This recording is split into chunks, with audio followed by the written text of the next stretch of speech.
नमस्कार मंडळी, स्वागत आहे तुमचं आमच्या नवीन ब्लॉगमध्ये। सॉरी असा अचानक ब्लॉग चालू केला आणि तुम्हाला डायरेक्ट बाईकवर दिसतोय। तर आम्ही रत्नागिरीला आलो होतो, थोडं आमचं काम होतं त्यासाठी। तर मध्ये एक दिवस मिळाला तर विचार केला की चला वेळ आहे तर एक बाईक राईड होऊन जाऊ दे।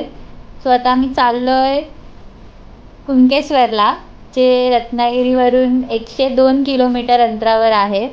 तर चला आपण एन्जॉय करूया ही बाईक राईड।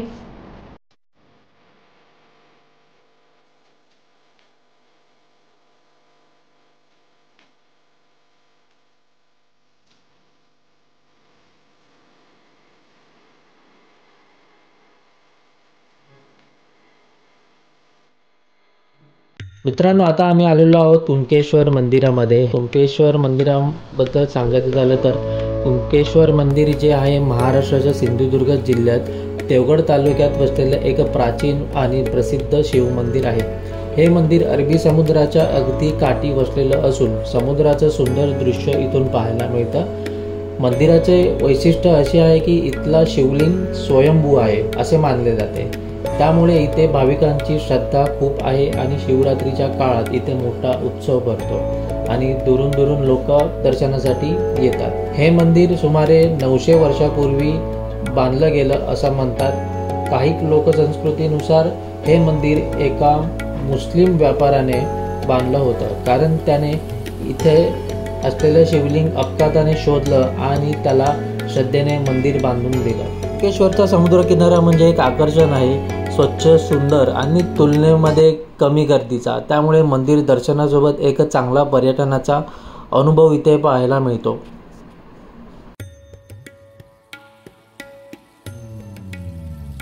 कुणकेश्वर मंदिरात अजून एक वैशिष्ट्य आहे की पाण्यात तिथे जर तुम्हाला माणसं दिसत असतील, आम्ही झूम करते, तिथे ओहोटीच्या वेळेस दगडात आत खाली शंकराच्या पिंड्या आहेत खूप साऱ्या। सो त्या तुम्हाला बघायला मिळतात तिथे। जेव्हा पाण्याला भरती नसते तेव्हा त्या विजिबल असतात। ती माणसं तिथे गेली आहेत बघायला।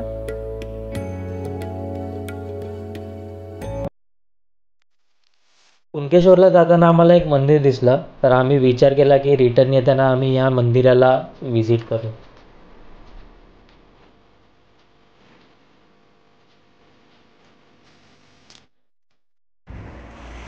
चला खाली मंदिरात जाऊया, जे मंदिर आपण जाताना बघितलं होतं। गाडी जात नाही, पायी जावं लागेल असंच दिसतंय। मंदिरात जायचंय तर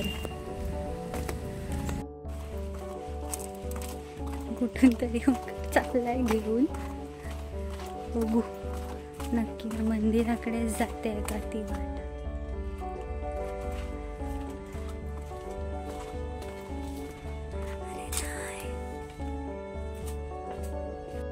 आपण आलो होतो इथून वरून, या ब्रिज वरून जाताना बघितलं होतं मंदिर। गाडीवर करून आलेलो आहोत, पुढे तिथे मंदिर आहे, इथून दिसत नाही। हा ब्रिज, हा रस्ता पुढे कुणकेश्वरला जातो। इथून जाताना आम्ही हे मंदिर बघितलं होतं ब्रिजवरून जाताना, आणि खाली आलो तर हे सुंदर असं मंदिर आहे। वरून पण खूप छान दिसत होतं, एकदम सुंदर आर्किटेक्ट असलेलं, खाडीच्या किनारी शांतता एकदम।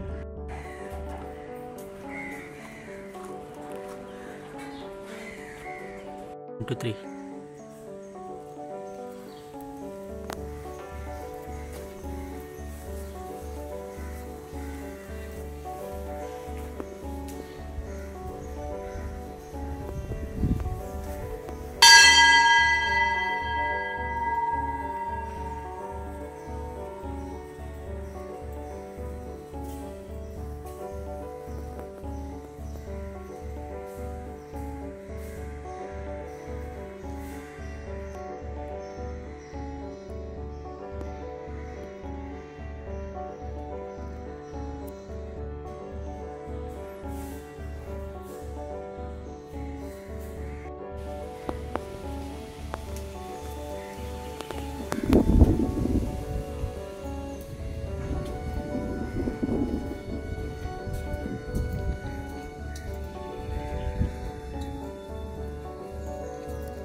वाटेत जाताना या सुंदर पवनचक्क्या आम्हाला दिसल्या. आमचा प्लॅन होता की अजून विंडमिल गार्डन जे देवगडला आहे तिथे पण व्हिजिट करायचं, पण आम्ही संडेला गेलो त्यामुळे खूप गर्दी होती. सो आम्ही डिसाईड केलं की ते स्किप करून आणखीन एका सुंदर मंदिरात आपण जाऊया, ज्या मंदिरात मी गेल्या वर्षीसुद्धा गेली होती, पण मी एकटी गेली असल्या कारणाने यावेळी ओमकार सोबत होता तर विचार केला आम्ही दोघंजणं परत ते मंदिर व्हिजिट करू. पावसातनं इतकं सुंदर आणि छान मंदिर आहे ते, जे राजापूर येथे आहे, ज्याचं नाव आहे धूतपापेश्वर मंदिर. आणि आम्हाला जाताना ऑन द वेच लागणार होतं. सो आम्ही विचार केला की आपल्याकडे वेळ पण आहे तर ते व्हिजिट करून मगच घरी जाऊया.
धूतपापेश्वर मंदिर हे भगवान शंकराला समर्पित आहे. धूतपापेश्वर या नावाचा अर्थ खूप गोड आहे. धूत म्हणजे धुतलेलं आणि पापेश्वर म्हणजे पापांचा नाश करणारा ईश्वर, म्हणजेच पाप धुवून टाकणारा देव. हे मंदिर घनदाट जंगलात निसर्गाच्या कुशीत वसलेलं आहे. तिथे एक पवित्र कुंड आहे ज्याला पापनाशक कुंड असं म्हणतात.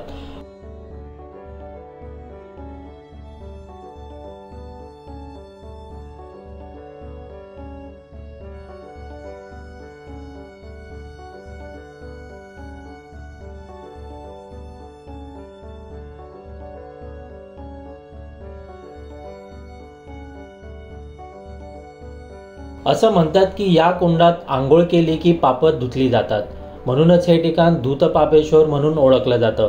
मंदिराचं वातावरण खूप शांत आहे, थोडंसं रहस्यमय आणि भक्तिभावानं भरलेलं असतं.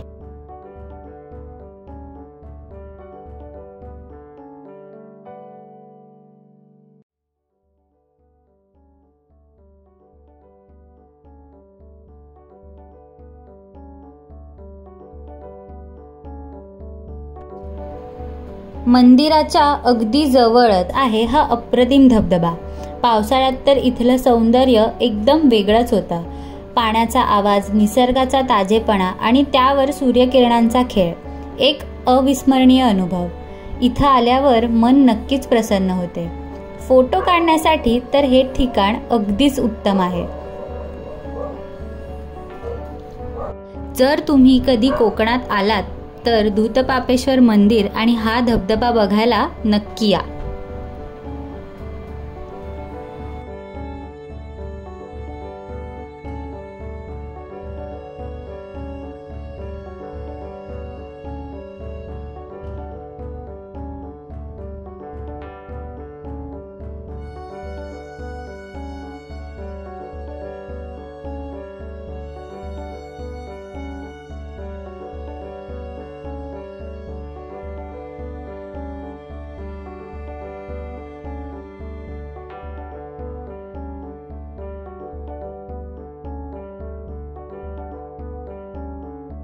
पोचायला थोडंसं जंगल वाटेने जावं लागतं, पण एकदा पोचलात की तिथला निसर्ग, शांती आणि भक्तीचा अनुभव अगदीच अविस्मरणीय वाटतो.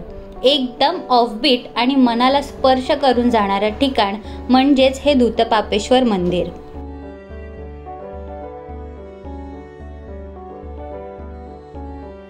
मित्रांनो, व्हिडिओ आवडला असेल तर लाईक करा, शेअर करा आणि अशाच सुंदर ठिकाणांची सफर करण्यासाठी चॅनलला सबस्क्राईब करायला विसरू नका. धन्यवाद.